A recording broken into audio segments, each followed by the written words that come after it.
¿Podrías decirnos cuándo comenzaste a entrenar la lucha con cuchillo y palo? ¿Cuántos años tenías? 19 años. ¿Qué le instigó a empezar a emprender una lucha con cuchillo y con palos?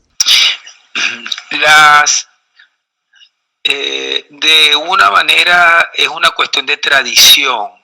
En el sitio o en la región donde vivía era muy común que las personas practicaran esto. Era común que las personas jóvenes se acercaran a esto que era tradición de esa región.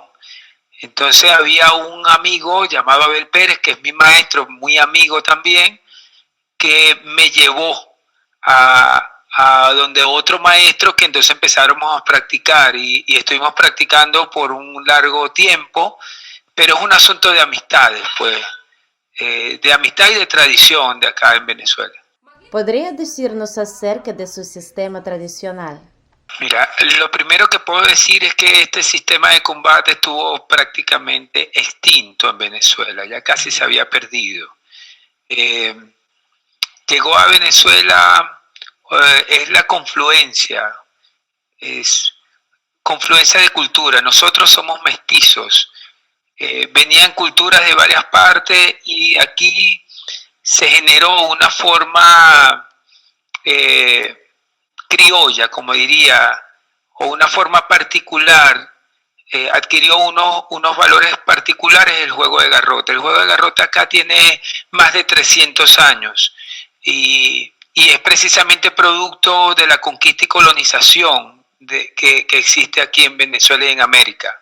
Entonces, tanto el europeo como el africano, como el aborigen de acá, al mezclarse, entonces crearon una forma muy peculiar, una forma venezolana, digamos, de hacer combate. Venezuela particularmente es un país muy mestizo, por como le digo antiguamente, porque aquí en particular, más que en otros países de América, hubo mucho mestizaje. ¿Me podrías decir, por favor, cuál es la base de su sistema? Algunas reglas. Garrote en Venezuela se traza una cruz al frente de un árbol, un tronco, y se realizan unos desplazamientos que son de ataque. La idea es quedar en la línea que está marcada, y desplazar el cuerpo a medida que uno va atacando. Esto va a hacer que se dibuje esto que se le llama samurito. El principio fundamental de eso es esquivar el cuerpo y mantenerlo defenso, no ser tocado, mantener el cuerpo, mantener la integridad de la persona, los desplazamientos. Acá es primordial en la parte técnica unos desplazamientos que verán en unos cuadros que a veces dibujamos en el piso. Eso marca hacia dónde nos dirigimos. Tiene gran influencia de una esgrima y gran influencia posiblemente del palo también canario, posiblemente. Pero como aspecto fundamental es mantener la integridad de la persona que lo practica. Entonces, claro, este desplazamiento que hace la persona arrastrando un poco el pie, que se hace una pisada que se llama pisada de tijera. Esta pisada va a hacer este dibujo en el suelo. Y es lo que de alguna manera hace que la persona tenga equilibrio, pero que también su desplazamiento lo ayude a primero crear la motricidad, pero luego también crear la estabilidad en el cuerpo. Dime por favor, ¿por qué comenzaste a entrenar a sus estudiantes? Fíjate, es muy importante para nosotros, como le digo, el asunto del desplazamiento, ¿no?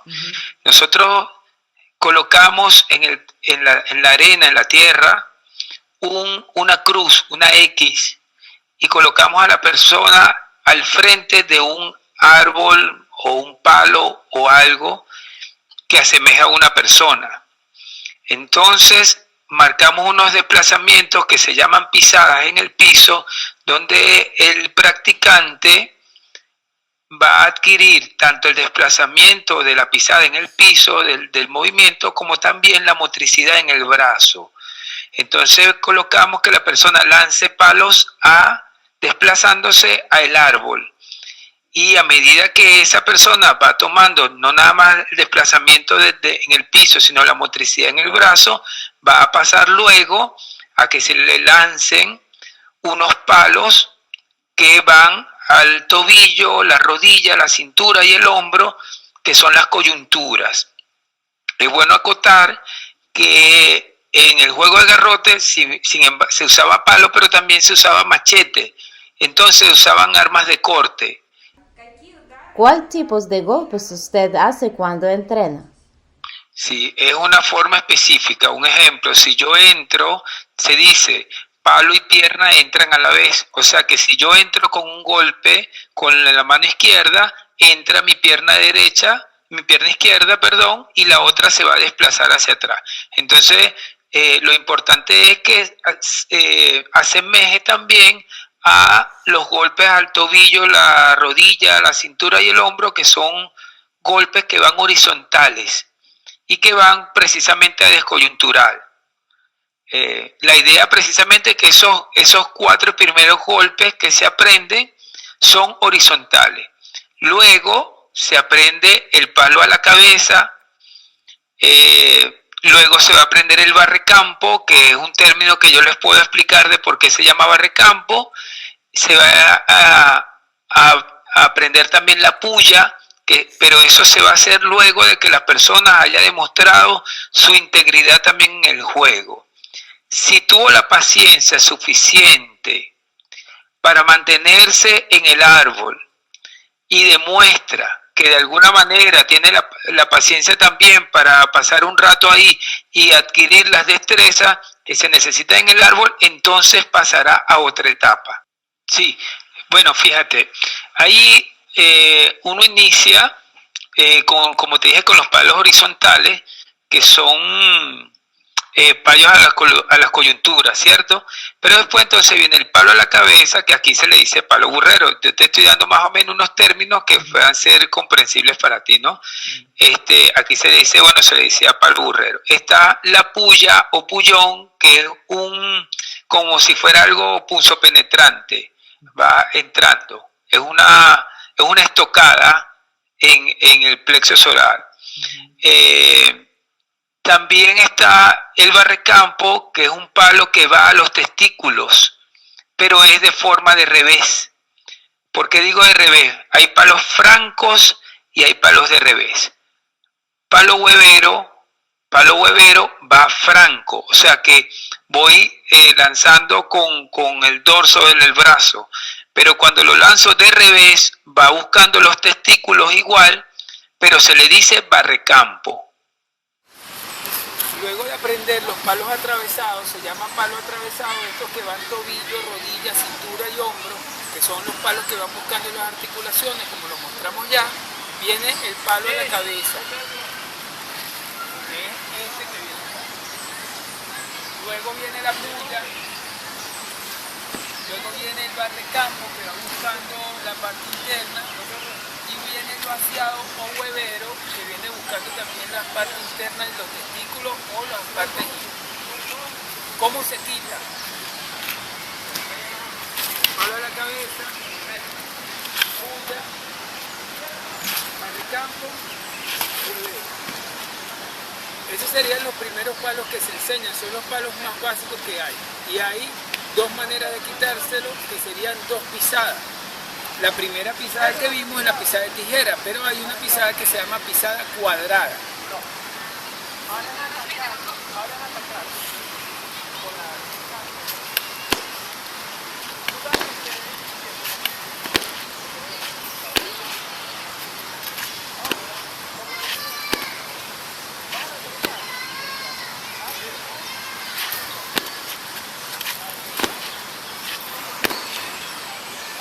Esa sería una muestra de los 2 tipos de pisadas que hay, pisada de tijera y pisada cuadrada.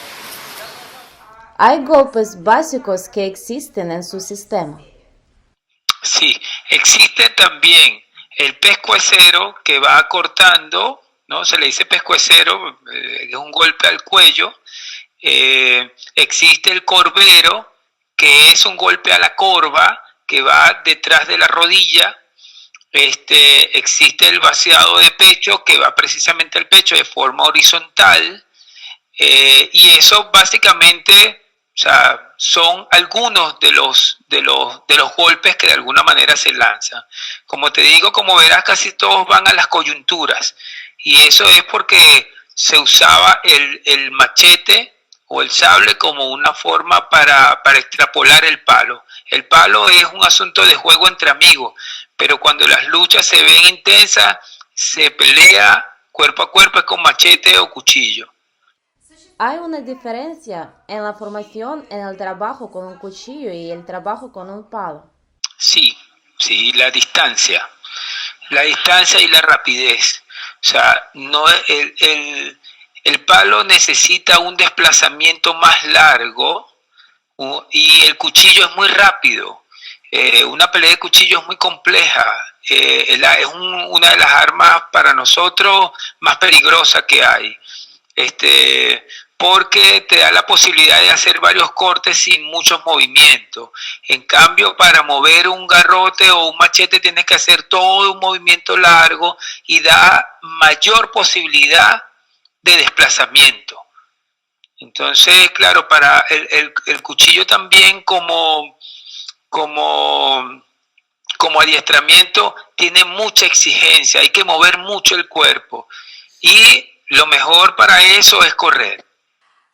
¿Qué es lo más importante cuando se trabaja con un cuchillo? Lo más importante es, para mí, no ser tocado. En el juego de palo es importante, en el juego que nosotros lo que hacemos es que los desplazamientos del juego de garrote lo aplicamos al juego de cuchillo. Y lo importante es no ser tocado. Es importante mantener los brazos de lo que nosotros llamamos mezquino. Y un mezquino es precisamente mover los brazos rápidos porque los golpes van a ir a los brazos. En el cuchillo siempre se está buscando cortar los brazos del oponente. Y entonces por eso hay que mantener siempre los brazos alejados del otro cuchillo. Entonces para eso hay que tener un adiestramiento de visión, hay que tener mucha vista y hay que adiestrar el cuerpo para que pueda codificar los ataques del oponente. Como digo, es un arma muy compleja, es muy corta y muy dinámica. Pero lo importante, como digo, es mantener los brazos bien cuidados, porque ese es lo que mantiene también la otra arma. ¿Podría decirnos sobre la historia de su sistema? Sí, bueno, como le estaba comentando antes, fíjate, acá, después de la conquista y colonización, entonces vino de alguna manera el europeo que tenía un sable, un arma de corte, y bueno, hubo una esclavización también, tanto de los africanos como del aborigen, y esa confluencia, como le estaba comentando, es lo que hace la creación de una forma muy propia de hacer combate. Esto acá en Venezuela tiene por lo menos 300, 400 años, más o menos, que se tienen documentos certeros del juego de garrote en Venezuela. Acá en Venezuela no es muy conocido, incluso sí estuvo expandido en gran parte de Venezuela, se sabe de muchas regiones donde se practicaba el juego y donde hubo peleadores de garrote, pero después de la llegada del petróleo y de toda la tecnificación, fue quedado precisamente en el olvido y se fue retomando a partir de los años 80, en 1980, se hizo la primera investigación del juego de garrote y empezaron a surgir documentos y se hizo toda una retoma del juego. Pero en sí ya ha quedado prácticamente en un par de regiones, en 2, 3 regiones. De resto, las mismas personas, los mismos venezolanos no saben de la existencia del juego. Nosotros hemos usado incluso la tecnología para poder que en otras partes del mundo se sepa del juego. De resto no habían documentos. Hay dos personas que vinieron a hacer unas investigaciones acá, una persona que se llama Matías Rory de Alemania y una persona que se llama Michael Ryan de Estados Unidos, que vinieron, hicieron investigaciones sobre esa forma de combate y lo valoraron mucho. Sin embargo, aquí en Venezuela no es muy difundido, no es muy practicado. Son pocos los grupos que lo hacemos. Sí, bueno, acá las personas no están muy dispuestas. Acá iniciaron la independencia aproximadamente en 1810, se inició toda una lucha de independencia y se sabe, bueno, hubo 100 años de guerra. 100 años de lucha, 100 años de guerras civiles, y en esos 100 años la forma de combate era precisamente garrote, machete, cuchillo, y una forma de combate que existió aquí en Venezuela mucho tiempo, que tenía su forma también, que era el juego de la lanza. Este juego de la lanza lo usaban los hombres a caballo, tenía también unas especificidades y tenía una forma que esa sí se perdió por completo. Quedó en un juego que se llama aquí, se llama los toros coleados. Y entonces, bueno, hay hombres que tumban al ganado, lo persiguen, lo agarran por la cola y lo tiran, ¿no? Pero de resto, no hay muchas personas aquí que estén interesadas en hacer eso. Las personas aquí en Venezuela aprecian mucho la cultura foránea, la cultura de afuera, pero no les interesa mucho las cosas de Venezuela. Entonces, bueno, yo soy profesor de geografía e historia acá y de tradiciones, y claro, uno ha encontrado por qué ser venezolano, o sea, una identidad clara lo he encontrado precisamente a través de saber cuál es mi historia, cuál es mi identidad y todo eso a partir del juego de garrote acá en Venezuela. Por favor, nos dice con qué tipo de armas trabaja usted. Yo trabajo con el cuchillo y el garrote. Hay veces que usamos machetes. Son las tres formas de armas que nosotros más usamos. Y bueno, trabajar sin armas. Eso es muy importante en el juego de garrote. El aprendiz y el jugador trabaja sin ningún arma en la mano. Es importante. Siempre se dice que lo importante no es sino mantener el cuerpo seguro.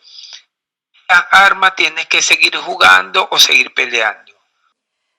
¿Tiene una selección de algunas personas que enseña y que no enseña? Sí, es tradición, es tradición. En el juego siempre se ve a los ojos. Y los ojos es la apertura a lo interno. Una persona que no tengas confianza en él y que no te inspire confianza, no puedes enseñarle. Es necesario y como regla fundamental en nuestro juego, ser amigos. No enseñas a ninguna persona que pueda ser, que no tengas confianza en él. No enseñes sin amistad. Ese es hay unos proverbios que tiene el juego como una parte filosófica que dice: no enseñes sin amistad, no te anticipes ni te enojes. Un hombre para ser hombre, tres cosas debe tener: buen cuchillo, buen garrote y buenas piernas para correr. Es precisamente que las personas se nublan y cuando se nublan y se molestan ya perdieron el combate. Y la tercera es: un hombre para ser hombre, tres cosas debe tener: buen cuchillo, buen garrote y buenas piernas para correr. ¿Tiene usted algunos criterios por los cuales se puede determinar el verdadero maestro de esta disciplina o no? Yo creo que la sinceridad se ve en el cuerpo nos habla. ¿Cómo diría?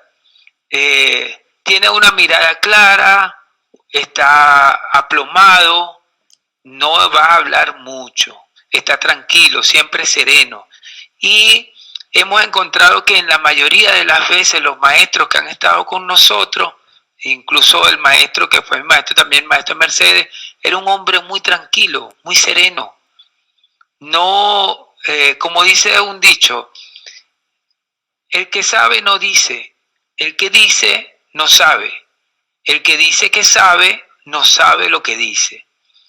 La mayoría de veces estas personas se mantenían muy serenos, muy tranquilos, eran muy serios y no trataban de demostrar algo que no tenían. ¿Puede decirme, por favor, qué es cuchillo para usted? Un cuchillo para mí es el arma más versátil que he visto. Es versátil. Puede ser el cuchillo que corta el pan y me alimenta, puede ser el que me salva de una necesidad, pero puede ser una de las armas más letales que he visto. ¿Qué le instigó a empezar a enseñar? No es una decisión propia. Otros eligen. Yo no digo voy a enseñar. Otras personas me dicen quiero que me enseñes. Las personas que enseñan o los maestros o los que dirigen son escogidos por las personas que quieren aprender. No puedo ir por el mundo diciendo quiero enseñar algo. Las personas ven lo que hacemos y dicen quiero que me enseñes lo que estás haciendo. ¿Crees que esa persona instiga de que él comenzó a aprender a luchar con un cuchillo y un palo?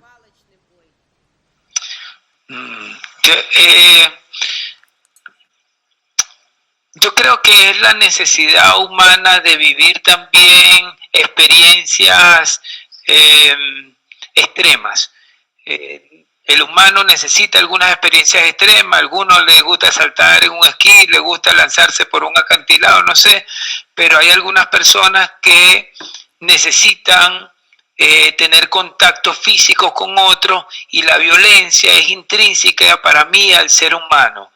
El humano siempre ha vivido en combates, en cosas, y otro es el miedo. Las personas o son muy violentas o son muy miedosas.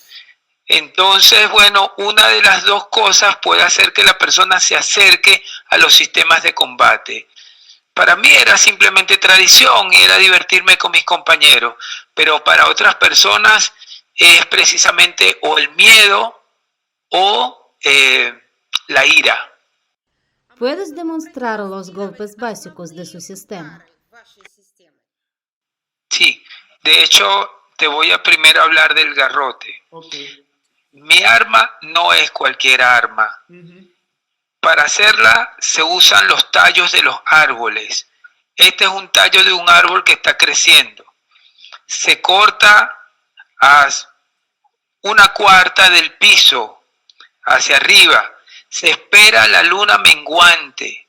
Cuando la luna está menguante, corto el tallo del árbol, lo paso por candela, fuego, lo desconcho y luego le unto grasa para que pase 30 días a sol y sereno y entonces tengo un arma fuerte. Luego se teje, se va haciendo unos nudos, entonces se hacen unos nudos con pabilo y cera de abeja para que él vaya tejiendo, se teje todo esto encima del garrote. Esto es una tradición que tiene muchos años y el palo tiene alma. No es cualquier madera que yo agarre, no, es una madera que se cultiva. Te lo voy a decir de una manera muy hermosa. Si usted quiere un buen garrote, yo le diré qué va a hacer. Búsquese un palo en el monte de Vera o Araguaney. El guayao y el membrillo son palos de buena ley. Limoncillo, marfil, pardillo le pueden servir también. Y no se olvide del jeve que en el juego es palo rey. Okay. Esos son unos versos que hay acá sobre el arma. Hay algo como decir, si lo coge en tiempo malo, se le rajará después. Por eso el corte de palo en menguante debe ser. No lo saque de la rama, solo el tallo sirve bien. De ahí viene la fama del garrote de matica. Ni le entra comején, ni machete se lo pica. Claro, en el juego de garrote, las personas no están limitadas al uso del garrote para defenderse o atacar. Se enseña a la persona a esquivar los palos, pero también se enseña a poderse quitar sin tener un arma en la mano. En este momento vamos a demostrar cómo la compañera se va a quitar sin tener un arma en la mano.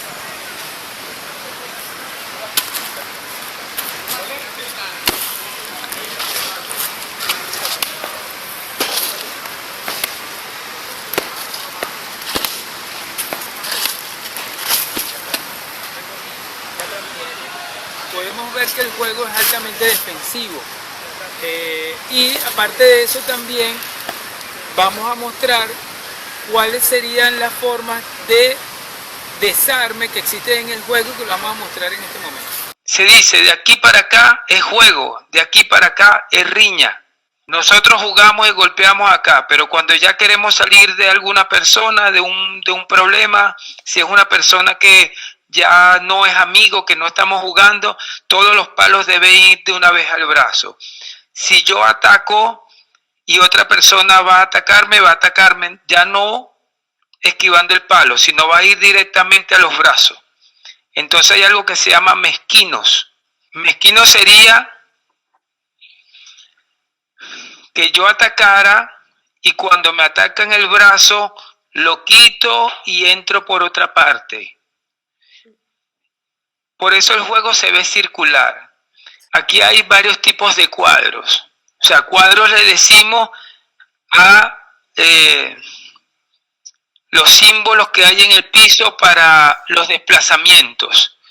Entonces hay uno que es cuadrado, hay uno que son como una especie de platos o círculos, hay uno que es una X y hay uno que es completamente circular. Ahí se aplican unas técnicas para que el aprendiz consiga el desplazamiento del cuerpo. Primordialmente el desplazamiento del cuerpo es básicamente lo fundamental en el juego.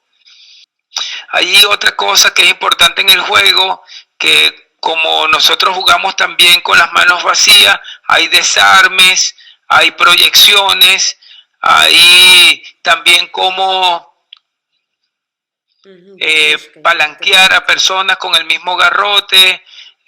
Bueno, hay una cantidad de técnicas que posiblemente en los videos que nosotros mostramos nada más nos vemos jugando, pero que también esas técnicas se han perdido en otros grupos de juego. Hay un grupo que se llama Gualberto Castillo también, que es uno de los grupos que mantiene las técnicas más puras del juego de garrote. Pero es toda una gama de técnicas y de formas muy ricas y que nos hace sentir muy plácidos. O sea, vemos cómo podemos tener armonía con el otro. Es una comunicación constante. Bien, entonces nosotros vamos a mostrar de una manera sencilla, muy lenta, cómo pueden ser los desarmes en el juego de garrote sin hacerlo muy rápido para que se pueda detallar la técnica.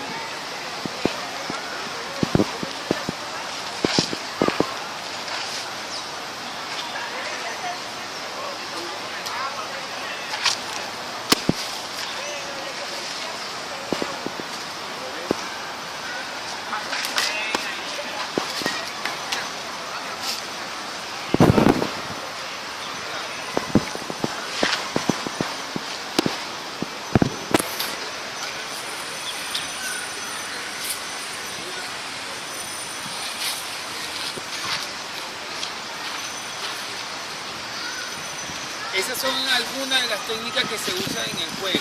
También hay unas que se usan como esta.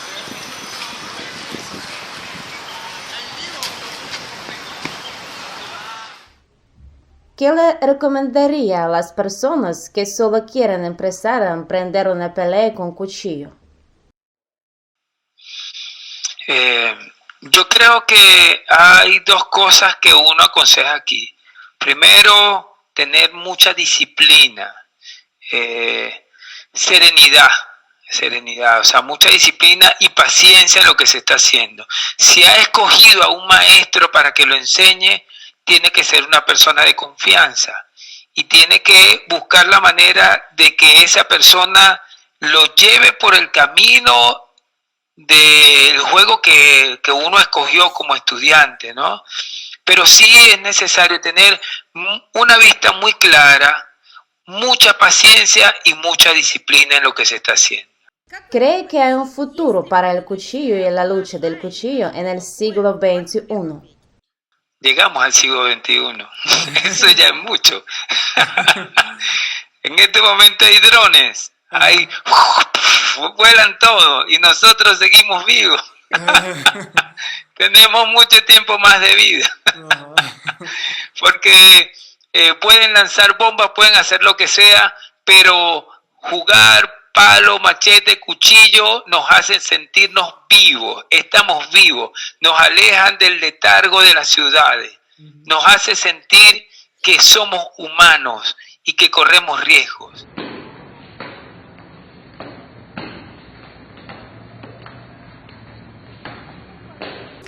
Otra cosa que me gustaría compartir con ustedes. Acá normalmente las peleas iniciaban, o cuando estaba un poco más rural, en los pueblos, empezaban en la fiesta algo que se llama un contrapunteo. Como lo que hacía Lope de Vega y otros, que empezaban y decían un verso y el otro le contestaba, así como los gauchos, también muy común acá que se hiciera. De repente llegaba una persona en una fiesta y decía: yo soy el comecandela que con pólvora fui criado. A mí no me asustan bultos ni gatos enmochilados. El que me busca me encuentra y siempre me encuentra armado. Quien me buscó con machete me he encontrado, y pa' garrote de bejuco lo tengo yo encabullado. Con un ojo duermo abierto y con el otro pelado. Y si hay alguna en la fiesta al que no le ha gustado, que vaya buscando el cura para que muera confesado.